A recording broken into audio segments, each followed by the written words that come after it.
오늘 우리에게 주시는 하나님의 생명의 말씀, 야고보서 2장 8절에서부터 13절 말씀까지 믿음으로 함께 봉독합니다. 야고보서 2장 8절에서부터 13절까지의 말씀입니다. 함께 봉독합니다. 너희가 만일 경에 기록한 대로 네 이웃 사랑하기를 네 몸과 같이 하라 하신 최고한 법을 지키면 잘하는 것이오니와, 만일 너희가 외모로 사람을 취하면 죄를 짓는 것이니 율법이 너희를 범죄자로 정하리라. 누구든지 온 율법을 지키다가 그 하나에 거치면 모두 범한 자가 되나니, 가늠하지 말라 하시니가 또한 살인하지 말라 하셨은즉 네가 비록 가늠하지 아니하여도 살인하면 율법을 범한 자가 되느니라. 너희는 자유의 율법대로 심판받을 자처럼 말도 하고 행하기도 하라. 공의를 행하지 아니하는 자에게는 공의 없는 심판이 있으리라. 공의는 심판을 이기고 자랑하느니라. 아멘. 야고보서 2장 8절에서 13절까지 말씀을 봉독을 했습니다. 이 말씀을 중심으로 어떤 믿음으로 심판을 이길 것인가, 이런 제목으로 우리 주의 성령께서 저희들에게 말씀해 주십니다. 은혜가 넘치시기 바랍니다. 이제 저희들이 야고보서 1장 1절에서부터 2장 13절까지 말씀을 듣는데 벌써 넉 달 이상이 지나갔습니다. 오늘은 2장 8절에서 주신 최고한 법이 뭐냐, 최고한 법이, 우리가 출애굽한 이스라엘 백성들에게 우리 주님께서 시내산 밑에서 그들이 살 수 있는 영원한 법을 주셨습니다. 그 법이 10가지의 계명입니다. 10가지의 계명인데, 그 10가지의 계명의 중심은 사랑입니다. 사랑인데, 첫 번째가 하나님을 사랑하라는 겁니다. 하나님을 사랑하라. 왜 하나님을 사랑해야 되는 것인가? 그것은 우리가 많이 들었습니다. 우리는 스스로 있는 자가 아니고 피조물입니다. 피조물. 우리가 있는 것은 누군가가 나를 지으신 이가 있기 때문에 내가 세상에 있다는 겁니다. 그렇다면은 우리가 나를 지은 분은 우리 부모님이야, 이렇게 말할 수도 있을 겁니다. 그런데 우리 하나님 마태복음 1장 1절에서부터 주신 말씀을 보면은 믿음의 계보를 통해서, 그리고 누가복음 3장에서도 그렇습니다. 왜 너희가 있었느냐? 아담을 지으신 하나님의 그 모든 계보 속에서 너희가 났기 때문에 사람을 지으신 근본은 하나님이시라는 겁니다. 그러면은 첫 번째 사람 아담이 에덴 동산에서 복을 누리고 생명을 누리고 살 수 있는 그 근본이 뭐냐? 근본이 나를 지으신 그 하나님을 사랑하고 경외하면서 신뢰하고 그분의 뜻을 따라 살아갔을 때에는 에덴 동산에서 비손, 기온, 희택을 유발하되 금은 진주, 부화가 넘쳐나고 기쁨이 넘치나 희락이 넘쳐나 우리 소원이 속히 이루어지는 그 아름다운 동산에서 주님과 함께 평강을 누리며 살아갈 수가 있었습니다. 그런데 하나님의 사랑을 저버리고 마귀의 말을 듣는 순간부터 그에게는 그 희락과 기쁨이 떠나가 버렸습니다. 누리는 복이 떠나가 버렸고, 수고하고 애쓰지 않으면 생을 살 수 없는 인간의 육신의 흙으로 전락해버리는 그런 결과를 가져오게 됐던 겁니다. 이 사실을 주님께서 철저하게 세상 모든 사람들에게 이 말씀을 귀가 아프게 전해주신 분이 하나님이십니다. 모든 선지자들이, 그리고 우리 주님이 사람으로 오셔서, 그리고 우리 주님이 택하신 사도들을 통해서 오늘날 은혜 받은 수많은 주님의 종들을 통해 귀가 아프도록 전하신 말씀이 주님을 사랑하는 사랑에서 떠나면은 너희 속에는 생명이 없다는 것을 말씀해 주신 겁니다. 두 번째 계명은 사람을 사랑하라는 겁니다. 사람을 사랑하라. 이게 무슨 말씀인가? 하나님이 왜 사람으로 오셨어요? 왜 사람으로? 하나님의 영으로서는 사람을 살릴 수가 없기 때문에 하나님이 똑같은 육체를 입고 세상에 오신 분이 예수 그리스도 하나님이십니다. 그분이 오셔서 하셨던 일이 뭡니까? 일이 잃어버린 한 생명을 찾아 구원하시려고, 잃어버린 한 영혼을 찾아서 구원하시려고, 육신으로 살다가 멸망받을 수밖에 없는 천천만만의 사람들에게 살 수 있는 법을 선포하시면서 그 주의 말씀을 듣고 사람들이 살아날 수 있는 길을 만들어 주시려고 우리 주님이 세상에 오신 겁니다. 그러면은 우리가 하나님의 사람들로서 하나님을 사랑한다. 첫째 계명입니다. 그 다음 계명이 내 이웃을 내 자신같이 사랑하라는 겁니다. 우리가 지난 주님의 날 선포된 말씀이 무슨 말씀이냐? 하나님의 교회에는 부한 사람도 있고 가난한 사람도 있다. 빈부 귀천이 함께 모여 신앙생활을 하고 있다는 겁니다.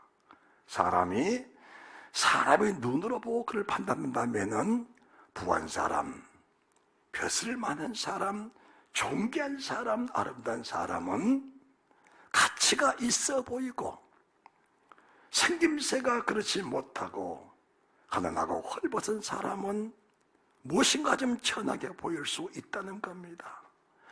그런 기준으로 사람을 보게 되면은 귀한 사람은 존경하게 되고 사랑하는 마음을 가지고 접대가 가능하지만 자기보다 못한 사람을 볼 때는 멸시감과 천대감이 올 수 있다는 겁니다. 그것은 결코 믿음의 사람에 해서는 안 된다는 겁니다. 왜 안 되는 것일까? 사람은 겉의 사람이 아니고 진실한 사람은 내 속에 있는 영혼이 진실한 사람인 겁니다. 사람이라는 것은 영혼이 떠나버리면 한 주먹의 흙에 불과한 겁니다. 그런데 사람들은 그 한 주먹의 흙의 가치성을 가지고 살 뿐이지 영혼이 있는 진정한 사람, 그 속에 있는 영의 사람, 영혼이 멸망치 않는 그 사람을 보는 눈은 그렇게 흔하지를 않다는 겁니다. 우리 주님은 사람을 외모로 보신 일이 없으십니다. 만약에 주님께서 외모로 사람을 보신 주님으로 오셨다면 말구유에 탄생하신 것이 아니고 그때 당시 헤롯궁 왕궁에 태어나셔서 주님의 화려함을 보여줬을 겁니다. 화려하심을. 주님은 사람들의 그런 모습을 보여주지 아니하셨습니다. 세상에서 가장 비천한 말구유에 가장 천한 목수의 아들로 찾아오셔서 학교 한 번 다녀보지 못하고 글 한 번 배우지 못한 그런 천민으로 사셨던 주님이신데 그분이 누구세요? 그분이 하나님이었다는 겁니다. 그분이 하나님이셨어요. 당시에 대제사장들, 서기관 장로들은 육신 우월주의로 살았습니다. 하나님을 섬기는 사람으로 예수 믿는 사람이 부하고 존귀해야 된다는 겁니다. 그래서 가난한 사람은 치부했습니다.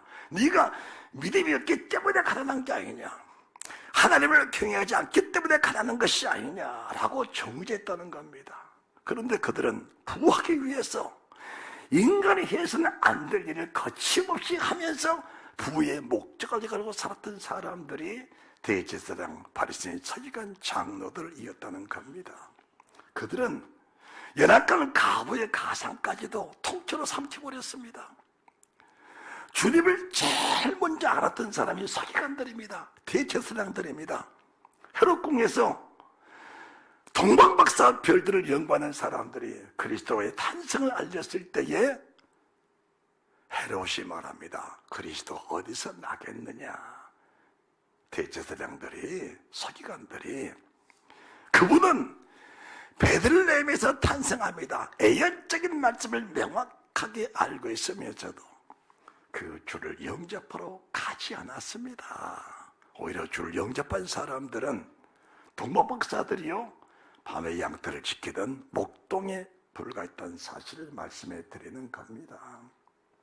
그러면은 왜 우리가 주의 말씀에 귀를 기울이고 그분의 말씀을 따라 순종해야 되는 것인가? 그것은 주님이 말씀하십니다. 자유하게 하는 온전한 율법, 자유하게 하는 율법, 세상에서 진리를 따라 살지 않는 사람들의 묶여 사는 모습을 말씀하는 것인데, 세상에 매여 살면서 진리를 놓아버린 사람들은 세상 삶에 묶여있는 것이니 그 자체를 가리켜서 믿음이라고 하지를 않는 겁니다. 그 사실을 믿음이라고 말하지 않는 거예요. 믿음으로 말하지 않으면서 믿음으로 사는 척하는 그들의 모습을 바라보시면서 주님이 네 자신을 속이지 마라, 네 마음을 속이지 말라는 겁니다. 네 마음을 속이지 마라. 네 마음에 믿음이 없으면서 믿는 척하지 마라. 그것은 인생 70, 80, 강건한 80인데 80이라는 수가 지나고 나면은 하나님의 심판 앞에 반드시 서야 하는데 네가 그 심판을 과연 이길 수 있겠느냐? 그것을 지금 말씀해 주고 계신 겁니다. 그렇다면은 우리 주님 말씀하십니다. 너는 심판받을 사람처럼 말도 하고 행하기도 하라는 겁니다. 이건 주님이 제기해 주시는 최고의 법, 최고의 지혜라는 사실을 말씀해 드린 겁니다. 사실 저희들이 하나님의 궁핍하신 은혜를 입지 않고는 주님의 보좌 앞에 나갈 수가 없습니다. 나갈 수 없는 거예요. 우리가 육신으로 봐도 우리 윤석열 대통령 잘 알잖아요. 우리가 그 궁에 갈 수 있는 겁니까? 못 가는 겁니다. 초대받지 않고는 못 가는 거예요. 하물며 만왕의 왕이신 예수, 만주의 주가 되신 그분 앞에 나아간다는 것은 사람의 생각을 가지고는 나갈 수가 없는 겁니다. 근본적으로 내가 누군가를 알아야 되는 겁니다. 그리고 그 하나님이 누구냐는 것을 근본적으로 알아야 그분의 보좌 앞에 나가는 길이 열리는 겁니다. 그러면은 인생의 끝날에는 반드시 세상의 모든 사람은 심판 앞에 다 서야 합니다. 설 때는 빨가벗은 몸으로 아무 가려운 것이 없이 서게 됩니다. 그때 설 때는 이 성경 한 권을 가지고 서게 된 것인데, 이 성경에 기록된 모든 내용과 내가 세상에 살았던 믿음을 가지고 내가 내 자신을 고백하고 고소하면서 주님 보좌 앞에 서게 된다는 사실을 보게 되는 것인데, 사실은 믿음이 없다는 것은 그 영혼의 부끄러움을 말하는 거예요.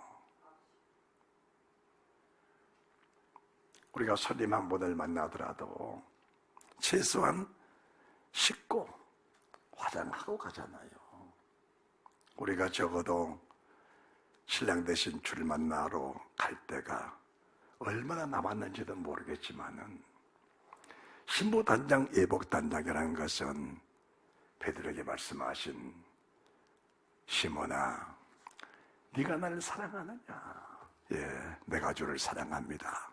이 사랑이 에로스의 사랑입니다. 사람 사랑이에요. 내가 주님을 정말 사람으로서 사랑합니다. 주님이 그러신 겁니다. 그 사랑은 아니다.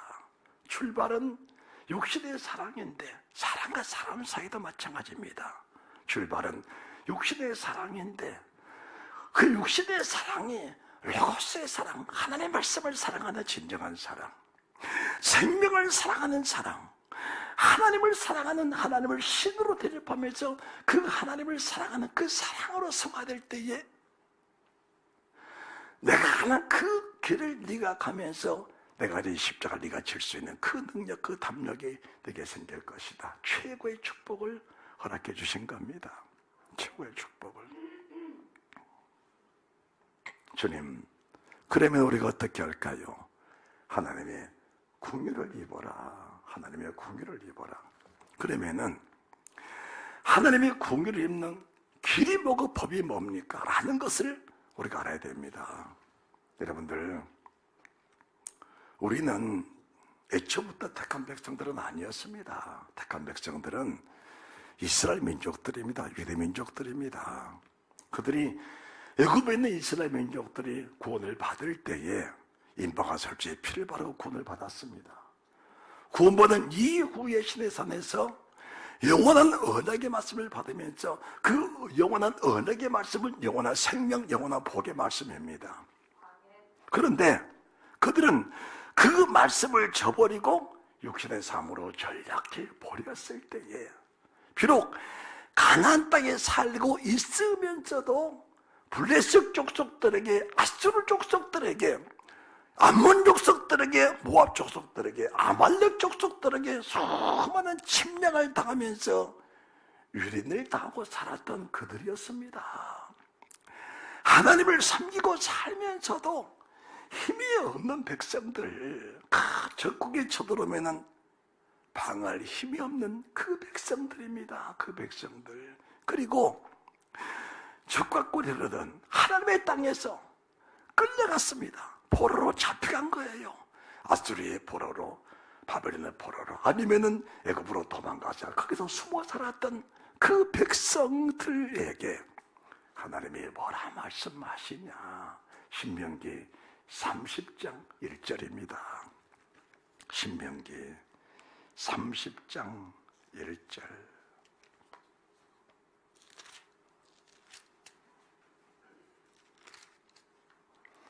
제가 봉독해 드릴게요. 내가 네게 진술한 모든 복과 저주가 네게 임함으로 네가 내 하나님 여호와께 쫓겨간 모든 나라 가운데서 이 일이 마음에서 기억이 나거든. 이 말씀이 너무 중요한 겁니다. 이 말씀은 우리의 생애 속에서 단 한순간도 이 말씀을 잊어버리면 안 되는 겁니다. 이 말씀을 잊어버리면 안 되는 거예요. 우리가 하루의 생을 살면서도 수많은 일들을 겪고 넘어갑니다. 겪고 넘어가는데 그 모든 일들을 겪으면서 하나님과 나와의 관계성을 늘 기억을 해야 합니다. 기억을 해야 돼요.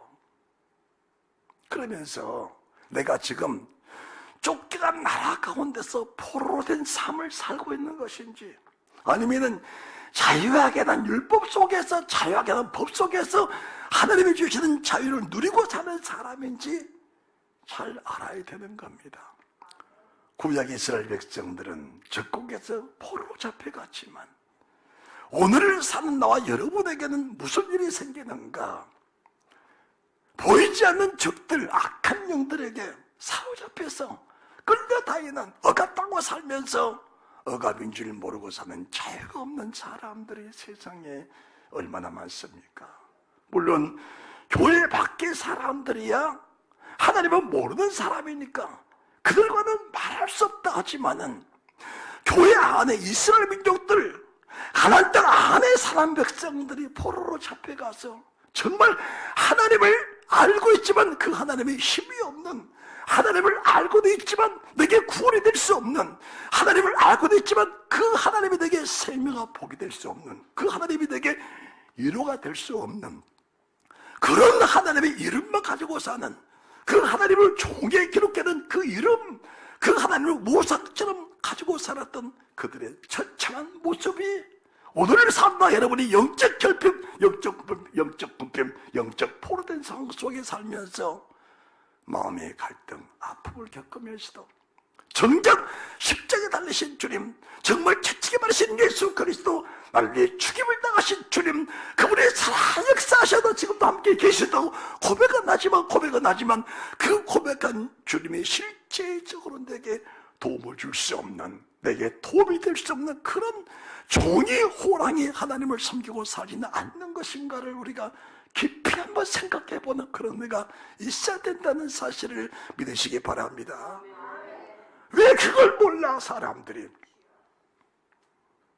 가나안 땅에 살면서도 적국의 포로가 됐다면 그들이 적국에서 한탄하고 하나님을 원망할 것이 아니고, 전에 모세를 통해 들었던 그 말씀들이 내 속에서 새벽처럼 떠오를 때 내 자신을 분별하면서 하나님 앞에 겸손히 무릎을 꿇고, 하나님, 내 모습이 이렇습니다, 용서해 주옵소서 고백하면, 따라합시다. 고백하면. 그렇습니다. 고백하면, 인정하면, 고백하면 하나님은 내가 어떤 상황에 포로로 잡혀갔든지 간에 하나님의 능력은 그 포로된 상황 속에서 나를 돌이킬 수 있는 힘이 그분에게 있다는 사실을 말씀해 드린 겁니다. 그 주를 믿고 살자는 겁니다. 그 주를 믿고 그 주를 함께 살자는 겁니다. 예배는 무엇이냐? 예배가 무엇이냐?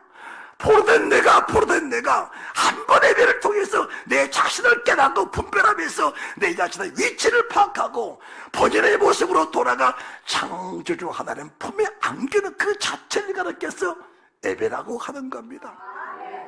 한 번의 예배를 통해 내 자신을 발견하지 못한다면은 예배를 드린 후에도 가인 같은 삶을 벗어날 수가 없다는 사실도 말씀해 드린 겁니다. 주님이 저희들에게 뭐라고 말씀하시냐? 너희들이 세상 절벽 속에 적공도에 끌려갔지 않느냐? 그 전에 사사들이 살면서 그 사사들이 말씀을 선포하고 믿음이 회복됐을 때에는 구수군대 100만 명이 쳐들어와도 그 구수군대가 너희를 억압할 수 있었느냐? 너희가 창과 칼로 그들을 막았느냐? 하나님의 은혜가 그들을 막아줬지 않느냐? 구수군대 100만 명이 차고 나니까 시체가 됐지 않느냐? 아스르군대 18만 3천 명이 하룻밤에 차고 나니까 천사들 손으로 그들이 몰살당하지 않았느냐? 다윗을 봐라, 여호사밧을 봐라, 믿음의 주의 종들을 봐라.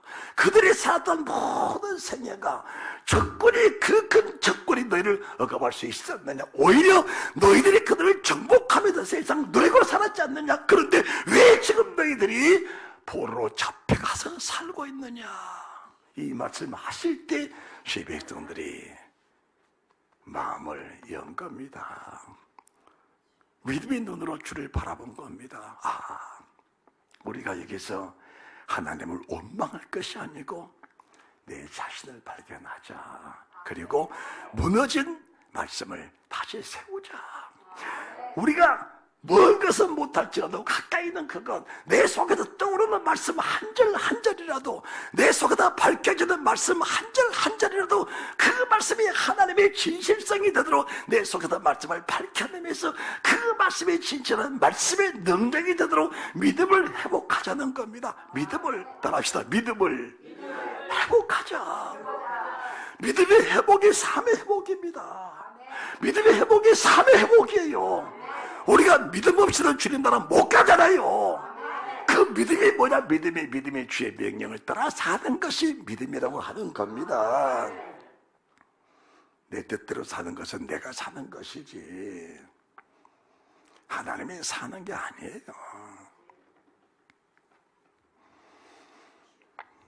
사람들이 습관처럼 말하는 게 뭐냐? 젊어서 고생 많이 하고 일 많이 했으니까 이제는 누리고 살자 그럽니다. 이제 누리고 살자. 만약에 내가 그런 말 했다면은 내 자신을 다시 한번 철저히 돌아봐야 합니다. 누군가가 믿음의 사람이 너에게 그 말 했다면은 그 사람을 절대로 가까이서는 안 되는 겁니다. 여러분들, 이게 무슨 말이냐? 젊어서 주의생활, 교회생활 부지런히 하고 잘 섬기며 살면서 복을 받았으니까 나이 들어서는 누리며 살자라는 것은 젊어서 그렇게 고생한 모든 것들이 내 힘으로 했으니까 이제는 내 힘을 내려놓고 좀 쉬어보자는 겁니다. 그것을 가르쳐서 믿음이라고 말하지 않는 겁니다. 그건 믿음이 아닌 거예요. 정말 믿음으로 살았다면 하나님의 은혜를 더하셨으니 그 하나님의 은혜를 따라서 내 생이 맞춰질 때까지 믿음을 지키자.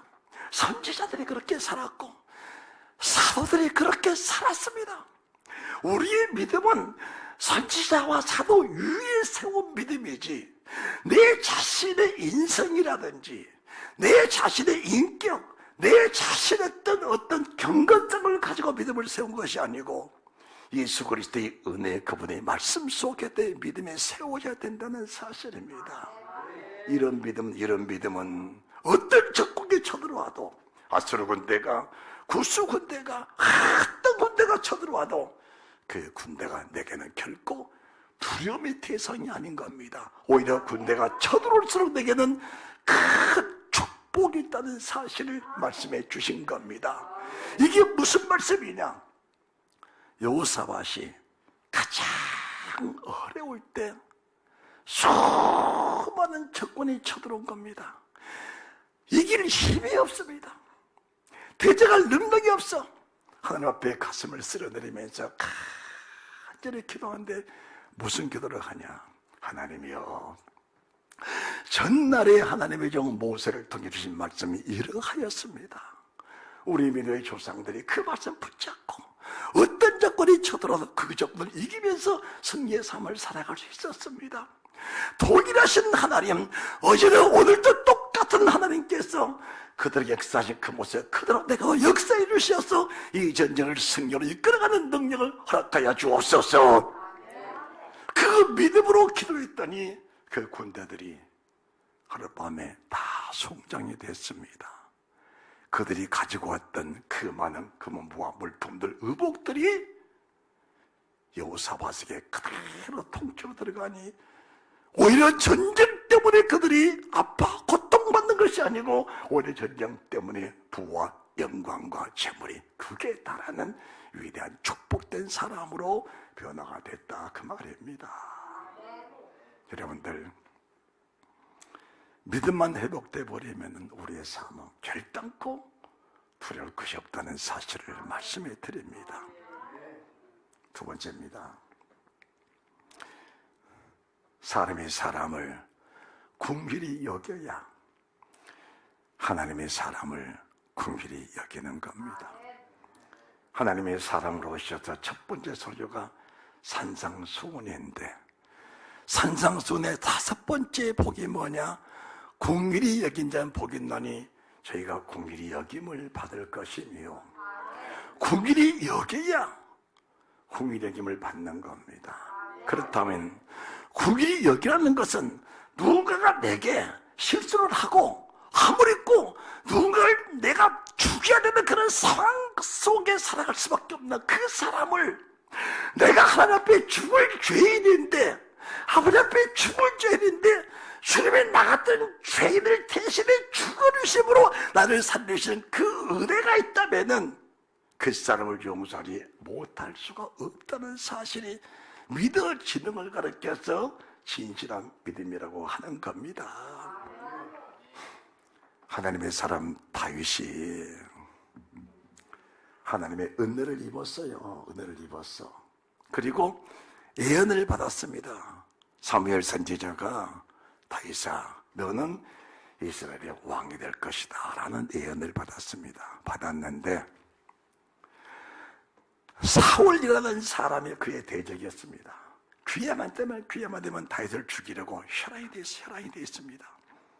지금도 다윗은 사울에게 쫓겨다니고 사울이 3,000명의 자격을 거느리고 다윗을 지금 죽이러 왔습니다. 죽이러 왔는데 도망가다 보니까 깊은 굴 속으로 들어갔습니다. 사울도 다윗을 쫓아가다가 피곤하니까 그 굴로 들어온 거예요. 그리고 사울과 신복들이 다 누워 잠을 자는 겁니다. 다윗은 속에서 떨면서 그 사울을 보고 있는 겁니다. 깊은 잠이 들었어요. 말합니다. 왕이여, 하나님이 당신에게 기회를 주셨습니다. 하나님이 당신에게 기회를 주셨습니다. 지금 단번에 죽이고 당신이 지금 왕이 되십시오. 절호의 기회를 받았습니다. 다윗의 고백이 뭔지 아십니까? 그런 절차, 그런 방법으로는 하나님은 나를 왕으로 세우시지 아니하셨다. 하나님은 말씀하신 분이시고 그분은 질서적으로 나를 세우고 가신 하나님이시다. 비록 더디고 늦을지라도 말씀에 순종하면 하나님은 나를 예언을 따라 말씀을 따라 반드시 왕으로 세울 것이다. 사울의 겉자락을 가만히 베었습니다. 한 조각을. 그런데 다윗의 마음속에는 여호와의 기름 부음 받은 주의 종의 옷자락을 베는 것 자체가 다윗의 마음속에는 큰 아픔이었습니다.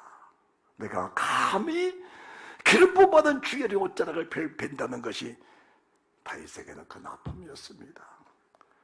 사울이 일어나서 떠나갔을 때 다윗이 말합니다. 왕이여, 부릅니다. 네가 누구냐?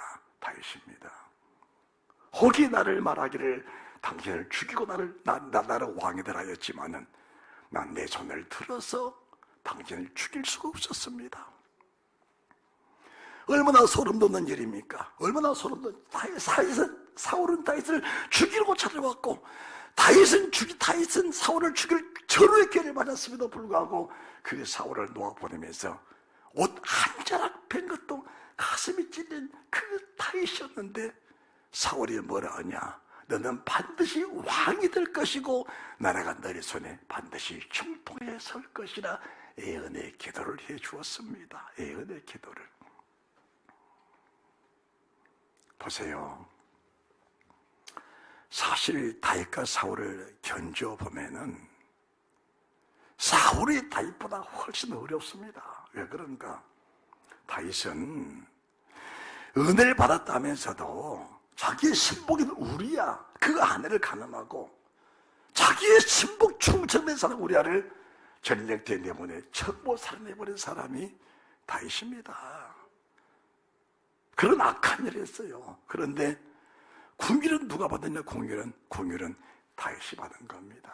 사울은 길보아 산에서 자기 자식들과 함께 블레셋 적군의 손에 살해를 당한 겁니다. 사울은 궁일을 얻지 못했어요. 다윗은 그 큰 죄를 짓고도 궁일을 얻었습니다. 궁일을 얻었어요. 그러면서 신약성경 첫 번째 아브라함과 다윗의 자손 예수 그리스도의 세계다. 아브라함을, 다윗을 주님의 그 이름 위에 세워놓으시고 그 위에 그 바로 밑에 예수 그리스도를 부르시면서 우리의 믿음은 아브라함과 다윗처럼 사는 걸 가르쳐서 믿음이라고 한 겁니다. 이해를 하셔야 돼요. 믿음에 대해서.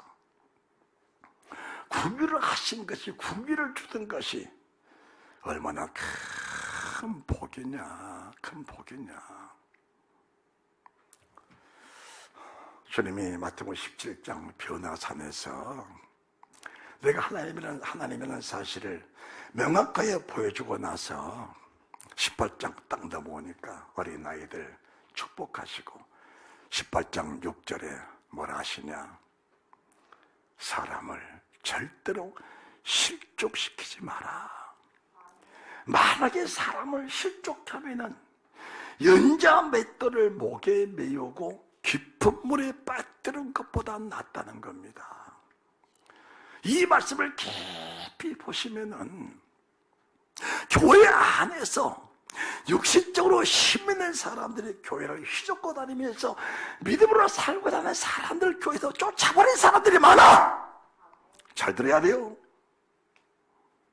그것은 믿음이 아니고 마귀역사를 하고 있는 겁니다.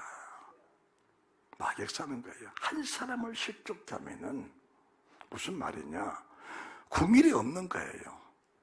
세상 사람, 교회하는 사람을 다 무시한 눈으로 바라본 겁니다. 무시하는 눈으로. 내가 너에게 함부로 해도 괜찮다는 겁니다. 여러분들, 왜 사람이 귀하냐? 사람 속에는 하나님의 신이 계신 겁니다. 할렐루야. 하나님의 성령이 우리 주님 세상을 떠나고 승천하시면서 약속하신 약속이 내 영이 너희 속에 오시겠다는 겁니다. 그러면은 그분의 영이 교회 안에 모든 사람 속에 그분의 영이 계십니다. 그리고 그분의 영이 계신 곳에는 하나님의 천군 천사가 늘 함께 있는 거예요. 그 천군 천사들이 조속으로 하나님의 얼굴을 배웁니다. 하나님, 우리 지하교회 지금 이런 목사가 지금 설교하는데 이런 설교하고 있습니다. 누구 성도가 지금 우리 박영선 장로님이 설교를 듣고 있는데 어떤 마음으로 설교를 듣고 있느냐? 하나님, 지금 그 장로님의 모습을 천사들이 하늘 앞에 그대로 지금 보고하는 겁니다. 하나님, 이 교회에 누구 돈 많은 사람이, 힘 있는 사람이 누굴 멸시에 천대해서 교회를 못 나오도록 그에게 포악한 짓을 해서 그들의 교회를 못 나게 만들어버렸습니다. 그러냐? 생명책과 사망책에 다 기록해 놓습니다. 생명체가 사망체에 다 기록해놔. 너희는 심판을 받을 자체는 말도 하고 그렇게 행하기도 하라는 겁니다. 너희가 하는 일은 일로 끝난 것이 아니고 우리의 말도, 우리의 언어도, 우리의 생각도, 우리 마음도 생명체과 사망체에 다 기록된다. 너희가 이 설교를 들으면서 뭔가 마음에 집히는 게 있다면 가슴을 짚고 회개할 때 사망체에 기록된 행위가 예수의 보혈로 씻혀지고 생명책에 있는 그 영광된 일들이 더 부각되면서 주의 얼굴이 환하게 나타나게 된다는 사실을 말씀해 주신 겁니다. 주의 종이라고 해서 함부로 하는 게 아닙니다. 사람들은 주의 종을 섬기라 하는데 섬긴 자체는 좋은 겁니다. 그런데 주의 종은 강단에서 주의 종입니다. 강단에 설 때 주의 사자고 내려가면은 어린 아이가 돼서 한 생명이라도 섬기면서 그를 안고 사는 사람이 주의 종입니다.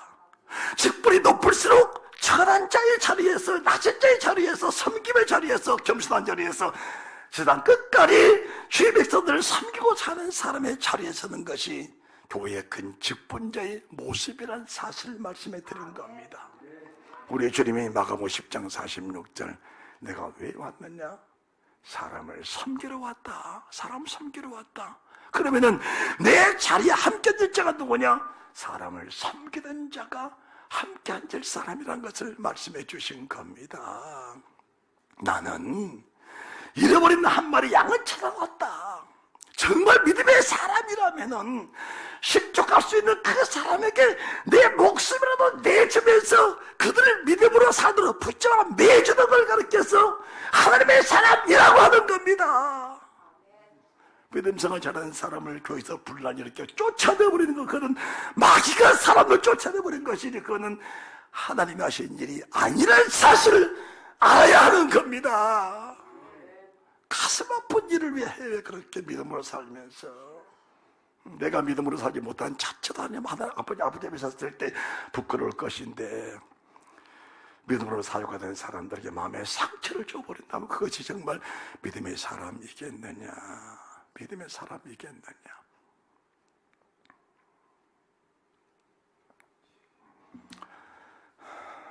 어느 바리새인이 주님을 집으로 초대를 했어요. 누가복음 7장의 말씀인데 그 집에 갔더니 그 동네에 정말 사람들이 다 아는 죄인된 사람이 주님의 발 앞에 앉아서 머리털로 주님을 닦으면서 눈물로 해결한 겁니다. 향유를 붓고 머리털을 닦아드리고 발을 닦아드린 겁니다. 바리새인이 보고 뭐라 한지 아십니까? 그분이 하나님이시라면서, 저분이 하나님의 아들이라면서, 저분이 사람 속을 안다면서, 정말 저분이 하나님이시라면 지금 발 아래 앉아있는 여인이 어떤 사람인지 알 건데 자기 몸을 그대로 맡겨두고 있을까? 세상 사람이 다 아는 죄인인 저 여자가 주의 발을 만졌는데 가만두고 계실까? 그 마음을 읽으신 주님께서 다시 부른 겁니다. 얘야 와봐라. 예, 주님 왔습니다. 너는 나를 초대해놓고 발 씻을 물도 주지 않고 그 흔한 향료 한 병도 내 머리에 붓지 않았는데 이 여인은 내가 여기 들어올 때부터 눈물로 내 발을 끊임없이 적셔주었고 여기 내 머리털로 내 발을 닦아주었고 그 귀한 향품을 내게 부어서 나를 기쁘게 하였느니라. 내가 한 가지 묻겠다. 50데나리온 빚진 사람과 500데나리온 빚진 두 사람이 있는데 주님이 두 사람 다 빚을 탕감해 주었단다. 누가 더 주님을 사랑하겠느냐? 그 사람 말합니다. 예, 많은 빚을 탕감받은 사람이 그 사람을 더 사랑할 것입니다. 그래, 그렇다. 이 여자는 그 많은 죄가 다 사여졌느니라. 사람들은 죄인들을 보면서 너는 예수도 못 믿을 사람이야. 너같이 부악한 사람은 예수 믿을 자격도 없어. 너는 전도도 못하겠다. 네 같은 사람이 교회에 나오겠느냐? 네 같은 사람이 예수 믿겠느냐? 내가 너를 전도하려는 마음도 못 먹겠다. 세상 사람들이 다 여인을 보면서 너는 예수 못 믿을 사람이라고 정죄하고 있을 때에 그 여인은 주님을 찾아 나온 겁니다. 회개한 겁니다. 고백한 겁니다. 토설한 겁니다. 누가 더 어렵습니까? 누가 더 거룩합니까? 누가 더 깨끗합니까? 누가 더 믿음을 가진 사람이겠습니까? 내가 죄인임을 깨닫고 연약함을 깨달으면서 회개하는 그 사람이 진정한 의인인 겁니다. 그렇다면 우리가 사람을 볼 때에 사람을 정죄하는 눈으로 보는 것이 아니고 모든 사람은 구원을 받아야 된다는 대상으로 바라보면서 전도의 대상으로 바라봄이 마땅하다는 사실을 말씀해 드린 겁니다. 정말 제가 지옥불에 가게 생겼다면, 정말 그리고 지옥이 믿어진다면, 정말 지옥이 믿어진다면은 내가 거기 들어가서는 안 된다는 사실이 정말 믿어진다면은 너도 절대로 지옥 들어가면 안 된다는 사실이 믿어져. 어떤 수단과 방법을 가르치 않고라도 그 생명을 지옥불에 가는 그 불에서 끄집어내서 주님 보좌 앞에 올려드리는 그 자체를 가르쳐서 그 영혼을 궁일이 여기는 사람이라. 이 사람은 비록 다윗이 음욕을 통해서 우리 아내를 범하고 그 죄를 덮으려고 우리를 죽였을지라도 사울에게 궁을 베푸신 그 궁으로 인하여 궁일하심을 잊고 그 이름이 생명체에 기록된 것처럼 하나님이 내 하는 모든 일들 속에 복을 주시리라. 할렐루야. 궁일이 여겨라. 누구를? 먼저는 내 자신을 궁일이 여겨라. 내 자신을 돌아보면서 내 자신을 궁일이 여겨라. 네 그 사람이 아니다. 네 속사람이다. 네 속사람이다. 네 속사람을 돌아보아라. 그리고 내 이웃을 자세히 보아라. 행이라도 구원받지 못할 일이 있다고 생각하면은 구원받을 길로 가도록 네가 최선을 다해서 그를 붙잡아주고 이렇게 세워주어라. 커피 한 잔이라도, 냉수한 것이라도 따뜻한 마음으로 그를 대접하면서 마음이 열리도록 커피 한 잔이라도, 냉수 한 그릇이라도 그들의 마음이 열려서 수의 종을 바라보는 눈이, 성도를 바라보는 눈이, 시외법교의 성도를 바라보는 그 눈이 정말 주를 볼 수 있는 그 눈이 된다면은 네 신앙생활을 하나님이 인정할 것이라는 것을 말씀해 주신 것입니다. 하나님의 크신 위로가 넘쳐나시기 바랍니다. 자유하는 율법을 들여다 보고하는 자는 듣고 잊어버린 자가 아니요 실행하는 자니 행하는 일에 복을 받으리라. 너는 심판받을 사람처럼 말도 하고 행하기도 하라. 궁일하는 자는 반드시 궁일하는 심판이 있다. 궁일을 행하는 자는 심판을 이기고 자랑하느니라. 아버지 앞에 섰을 때에 힘있는 사람 된다면 얼마나 행복한 사람이 되겠습니까? 그날이 오늘이 되시길 바랍니다. 그날이 지금이 되시길 바랍니다. 오늘 지금 내 자신을 바라볼 때 정말 예수 믿음에 행복하다는 그 행복한 은혜가 우리 속에 넘쳐나시기 바랍니다. 사망의 생명을 옮겨주는 축복들, 저주와 사망에서 다시 깨어나 생명과 복으로 나가는 그 통로를 열어놓으신 우리 주를 만나서 그 영원한 복을 누리고 사는 너와 여러분들이 다 되시기를 주 예수 그리스도 이름으로 축원합니다. 축원합니다.